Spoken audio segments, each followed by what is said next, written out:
Wade, there was a lot of questions about Texas A&M and when y'all got into SEC play, and now, especially after that win over Auburn, have all the questions been answered?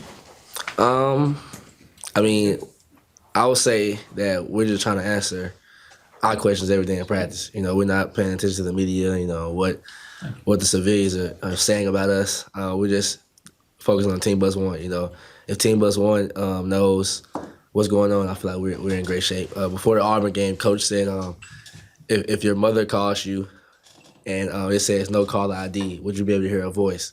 Would you know her voice? And we all said, yes, sir. And he was like, if your grandmother called you, would you know her voice? We said, yes, sir. He was like, those are the only voices that we need to hear is the ones that we know. So no matter the fans, the refs, or anybody, the voices don't matter unless it's, you know, the people that we know. So that's a big thing. I wonder, y'all played, you know, so well, really even against Kentucky and then against Auburn. Mm-hmm. When you've played back-to-back road games against teams of that caliber, is it going to be as difficult to play at the same intensity level and the same emotion when you come home to play Vanderbilt? I believe so, because every game in the SEC is a big game.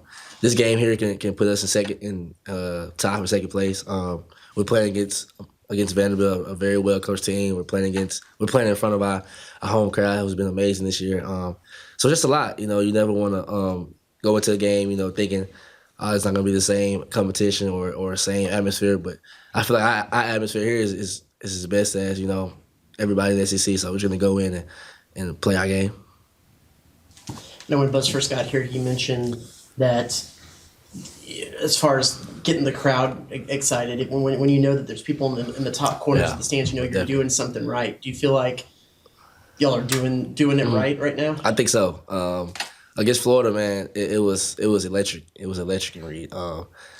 Couldn't hear half the time. So just coming home, having a home Saturday night game, I'm excited.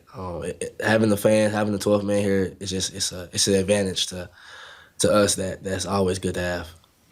How much fun are you having right now? Too much. Yeah. Too much fun. But I just thank God. You know, I love this team and what Coach is doing with us, and I feel like we have a lot more fun to have. What do you know about Vanderbilt? What challenges do they pose? They usually play with 4 shooters on the court at all times. They run pistol a lot. That's probably one of their main quick hitters.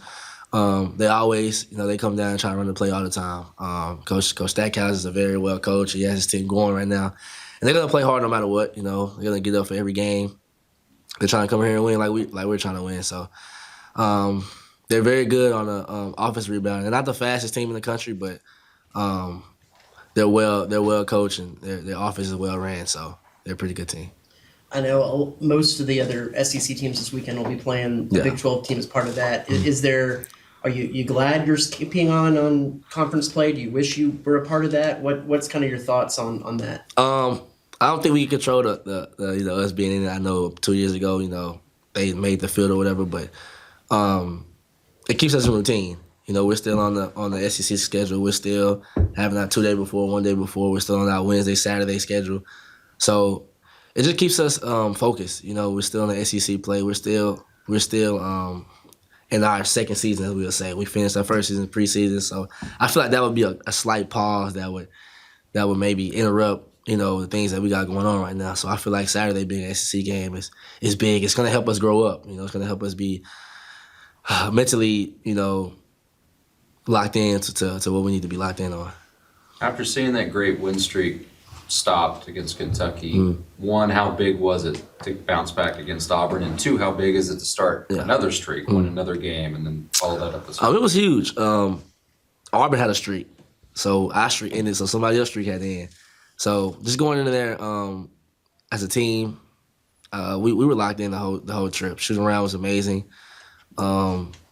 And with it being a late game, we got a lot of rest that day. So just starting a new streak, I mean, hopefully we don't lose the rest of the year. But, you know, we're just going in any game, every game. Like, it's one game at a time. Let's win this game, and then the streak will take care of itself. Let's win one game at a time, and we'll be fine. Y'all paying attention yet to what the bracketologists are saying? No. When do you start? I think you start once you win the SEC tournament. because you're watching the selection Sunday knowing you're going somewhere. I think that's when you start. Well, in the same vein, I know Buzz has the plus minus thing that y'all are talking about. I think y'all are at +3 Yeah. now. I mean, is it nice to be able to say that you kind of hit that point where Buzz said it might take 3 to 4 to get to the tournament, get there, and it's kind of defending that rather than trying to play from behind per se? Yeah.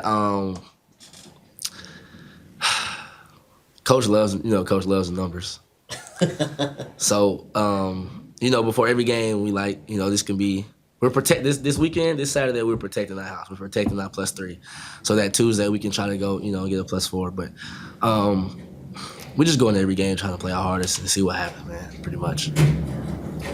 What do you gain out of the experience on the road against Auburn, the way the game played out compared to some of the other games, Kentucky, Memphis? You're just kind of trying to battle the whole time, to where you do build up a lead and you're trying to kind of hold off a team they're going to push it. What do you gain out of that, you think? You just take the things that you learn in those 2 games and you put into the next game. Like against Memphis, we came out in the second half, it was a whole different team. And against Auburn, we came out, up 15.5. We was like, we've been in this position before.